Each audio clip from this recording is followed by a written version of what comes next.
তার অ্যাকোয়ারিয়াম ঠিক আছে, তার টিভি ঠিক আছে, এই যে এই সোর্সে একটু দেখা যাচ্ছে। এটা তো পর্দার কারণে, পর্দার কারণে পলিস্টারের পর্দা আগুন লাগলে যে কোনো সময় আগুন পুরোপুরি পুরো ছাই হয়ে যাবে। রাজধানীর যাত্রাবাড়ি ধলপুরে একটি 7তলা ভবন। গেল শনিবার রাতে হঠাৎই খবর ছড়িয়ে পড়ে একটি বাসায় ভয়াবহ এসি বিস্ফোরণে দগ্ধ একই পরিবারের 4 জন। গণমাধ্যমে ঝড়ের মতো ছড়িয়ে পড়ে সেই খবর। আতঙ্ক আর ক্ষোভের বন্যায় ভেসে যায় সামাজিক যোগাযোগ মাধ্যম। কিন্তু কয়েকদিনের অনুসন্ধানে প্রকাশ পায় এই ঘটনার পেছনের আসল সত্য। এই রুমে ফায়ার এই রুমের থেকে হয়েছে, এই দরজাটা উড়ে গেছে। কিন্তু 23 সেপ্টেম্বর ঘটনাস্থলে পৌঁছায় জাগো নিউজের একটি বিশেষ তদন্ত দল। বাসার মালিকের ছেলে মাসুম নিয়ে যান 7ম তলার সেই ফ্ল্যাটে যেখানে বিস্ফোরণের ঘটনা ঘটেছিল। ঘটনাস্থল খুঁটিয়ে দেখতেই ছবিটা বদলে যায়। মাসুম এইটা সোর্স মনে হচ্ছে, এগুলা শর্টকাট আগুন দেয়, হালকা আগুন পেলে হয়ে যায়। ওনারা এই ঘরে কেউ ঘুমায়, দুজন ওই ঘরে দুজন ঘুমাইছিল মনে হয়। এই রুমের তারা বেশি ক্ষতিগ্রস্ত হয়েছে। ওই রুমের তারা ছিল, বাবা আর বড় ছেলেটা ওই রুমে ছিল, মা আর ছোট ছেলে ছিল এই রুমে ছিল। আচ্ছা, ক্ষতিটা ওই রুমে হয়েছে। ওই রুমের লোকজনের ক্ষতি হয়েছে। বেডরুমে স্থাপিত এসির চারপাশে তেমন কোনো ক্ষতির চিহ্ন নেই, কেবল জানালার পর্দায় সামান্য আগুন আর ইনডোর ইউনিটের এক পাশে গলে যাওয়া দাগ।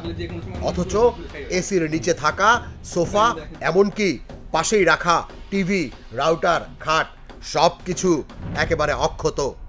সবচেয়ে বড় প্রমাণ, সম্পূর্ণ অক্ষত রয়েছে আউটডোর ইউনিট।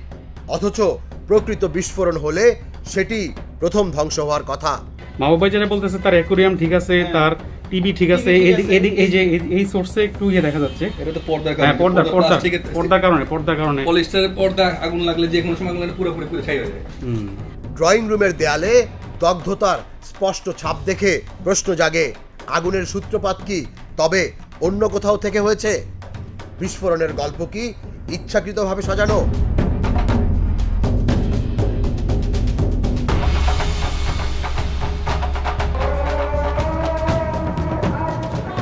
এদিকে অগ্নিদগ্ধদের স্বজন পরিচয় দেয়া মাহিন গণমাধ্যমে দাবি করেন এসি বিস্ফোরণেই এই দুর্ঘটনা।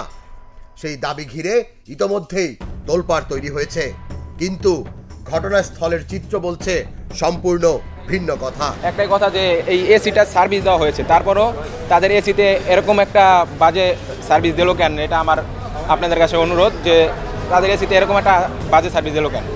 যদিও বিশেষজ্ঞরা বলছেন দেশীয় ইলেকট্রনিক্সের বাজার ধ্বংস করতেই পরিকল্পিতভাবে বিভ্রান্তিকর তথ্য ছড়ানো হয়েছে। আমার ওয়াল ক্র্যাক হয়ে গেছে। এখন প্রশ্ন হলো, ধলপুরের এই অগ্নিকাণ্ড আসলে কি দুর্ঘটনা নাকি সুপরিকল্পিত ষড়যন্ত্রের অংশ? জাগো নিউজ, ঢাকা।